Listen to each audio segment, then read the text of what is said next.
ಇಡ್ಲಿಗೆ ಸೂಪರ್ ಆಗಿರೋಂಥ ಸಾಂಬಾರು ಮಾಡಬೇಕು ಅಂತ ಹೇಳಿ ಇವತ್ತು ತೊಗರಿಬೇಳೆ ಮತ್ತು ಹೆಸರುಬೇಳೆನ ಯೂಸ್ ಮಾಡಿಕೊಂಡು ತುಂಬಾ ರುಚಿಯಾಗಿರೋಂಥ ಹೋಟೆಲ್ ಸ್ಟೈಲ್ನಲ್ಲಿ ಮಾಡೋವಂಥ ಸಾಂಬಾರು ಮಾಡ್ತಾಯಿದ್ದೀನಿ. ಬನ್ನಿ ಫ್ರೆಂಡ್ಸ್, ವಿಡಿಯೋ ಸ್ಟಾರ್ಟ್ ಮಾಡೋಣ. ಮೊದಲಿಗೆ ನಾನಿಲ್ಲಿ ಒಂದು ಕುಕ್ಕರಲ್ಲಿ ಅರ್ಧ ಬೌಲು ತೊಗರಿಬೇಳೆ, ಅರ್ಧ ಬೌಲು ಹೆಸರುಬೇಳೆ ಎರಡನ್ನ ಮಿಕ್ಸ್ ಮಾಡಿ ನೀರು ಹಾಕ್ಕೊಂಡು ತೊಳ್ಕೊತಾ ಇದ್ದೀನಿ. ಒಂದು 2-3 ಸಲ ಈ ಥರ ನೀರು ಹಾಕಿ ತೊಳೆದಾದ್ಮೇಲೆ ಮತ್ತು ಬೇರೆ ನೀರು ಹಾಕಿ ಮಿಕ್ಸ್ ಮಾಡ್ಕೊಳ್ಳಿ. ಇವಾಗ ಇದಕ್ಕೆ ಒಂದು ಬೆಳ್ಳುಳ್ಳಿ ಹಾಕ್ಕೊತಾ ಇದ್ದೀನಿ, 2 ಚಿಕ್ಕದಂತೂ ಈರುಳ್ಳಿ, 2 ಟೊಮೊಟೊ, ಸ್ವಲ್ಪ ಕರಿಬೇವು, ಅರ್ಧ ಸ್ಪೂನ್ ಅರಿಶಿನ ಪುಡಿ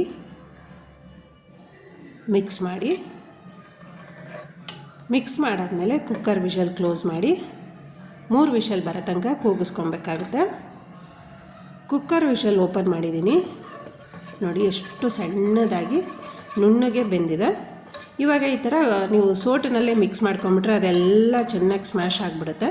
ಆದರೆ ಪೂರ್ತಿ ಸ್ಮ್ಯಾಶ್ ಮಾಡೋ ಅವಶ್ಯಕತೆಯೂ ಇರಲ್ಲ, ಸ್ವಲ್ಪ ಅದೇ ಥರ ಕಾಳು ಥರನೇ ಇರಲಿ, ನಡೆಯುತ್ತೆ.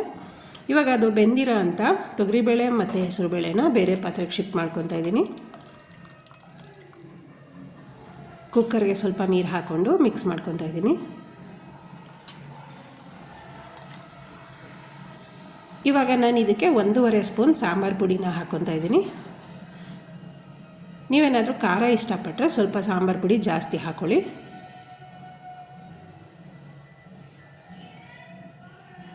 ರುಚಿಗೆ ತಕ್ಕಷ್ಟು ಉಪ್ಪನ್ನ ಹಾಕ್ಕೊತಾ ಇದ್ದೀನಿ.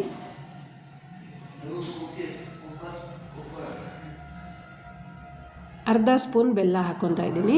ಬೆಲ್ಲ ಇಷ್ಟಪಟ್ಟಿಲ್ಲ ಅನ್ನೋರು ಸ್ಕಿಪ್ ಮಾಡ್ಕೋಬೋದು, ಆದರೆ ಬೆಲ್ಲ ಹಾಕಿ ಮಾಡಿ ನೋಡಿ ಒಂದು ಸಲ, ತುಂಬ ಚೆನ್ನಾಗಿ ಬರುತ್ತೆ. ಎಲ್ಲ ಮಿಕ್ಸ್ ಆದಮೇಲೆ 2 ಕುದಿ ಬರೋ ತನಕ ಕುದಿಸ್ಕೊಬೇಕಾಗುತ್ತೆ. ಕುದಿ ಬಂದ ನಂತರ ಕೊತ್ತಂಬರಿ ಸೊಪ್ಪನ್ನ ಉದುರಿಸ್ಕೊತಾ ಇದ್ದೀನಿ. ಮೇಲೊಗ್ಗರಣೆ ಹಾಕ್ಕೊತಾ ಇದ್ದೀನಿ. ಮೇಲೊಗ್ಗರಣೆ ಅಂದರೆ ಎಣ್ಣೆಗೆ ಕರಿಬೇವು ಮತ್ತು ಒಣಮೆಣ್ಸಿನ್ಕಾಯಿ, ಸಾಸಿವೆ ಹಾಕಿ ಒಗ್ಗರಣೆ ಮಾಡಿಕೊಂಡು ಸಾಂಬಾರಿಗೆ ಮಿಕ್ಸ್ ಮಾಡ್ಕೊತಾ ಇದ್ದೀನಿ. ವಾವ್, ಘಮ ಅಂತೂ ತುಂಬ ಚೆನ್ನಾಗಿ ಬರ್ತಿದೆ. ಬಟ್ ಇಡ್ಲಿಗೂ ಅಷ್ಟೇ ರುಚಿನೂ ತುಂಬ ಚೆನ್ನಾಗಿ ಬರುತ್ತೆ. ಕರೆಕ್ಟಾಗಿ ರೆಡಿ ಆಯಿತು ಇಡ್ಲಿಗೆ ಸರಿ ಹೊಂದುವಂಥ ಸಾಂಬಾರು. ಫ್ರೆಂಡ್ಸ್, ಯಾರಾದರೂ ಹೊಸದಾಗಿ ನನ್ನ ಚಾನಲ್ಗೆ ಜಾಯ್ನ್ ಆಗಿರ್ತಾರ ಅಲ್ವಾ, ಖಂಡಿತ ಸಬ್ಸ್ಕ್ರೈಬ್ ಮಾಡಿಕೊಂಡು ಬೆಲ್ ಬಟನ್ ಕ್ಲಿಕ್ ಮಾಡಿ ಆಲ್ ಅಂತ ಸೆಲೆಕ್ಟ್ ಮಾಡ್ಕೊಂಡು ನೋಡಿ, ಯಾಕಂದರೆ ನಾನು ಹಾಕೋ ಪ್ರತಿಯೊಂದು ನೋಟಿಫಿಕೇಷನ್ಗಳು ಬರ್ತಾ ಇರುತ್ತೆ. ಫ್ರೆಂಡ್ಸ್, ಇವತ್ತಿನ ವಿಡಿಯೋ ನಿಮ್ಗೆ ಇಷ್ಟ ಆಗಿದರೆ ಪ್ಲೀಸ್ ಲೈಕ್ ಮಾಡಿ, ಶೇರ್ ಮಾಡಿ, ಸಬ್ಸ್ಕ್ರೈಬ್ ಮಾಡಿ. ಹಾಗೆ ನಿಮ್ಮ ಫ್ಯಾಮಿಲಿ ಮೆಂಬರ್ಸ್ಗೆ, ಸ್ನೇಹಿತರಿಗೆ ಈ ವಿಡಿಯೋನ ತಪ್ಪದೇ ಶೇರ್ ಮಾಡಿ. ವಿಡಿಯೋ ಹೇಗೆ ಬಂತು ಅಂತ ಕಮೆಂಟ್ಸಲ್ಲಿ ಹಾಕಿ. Thank you.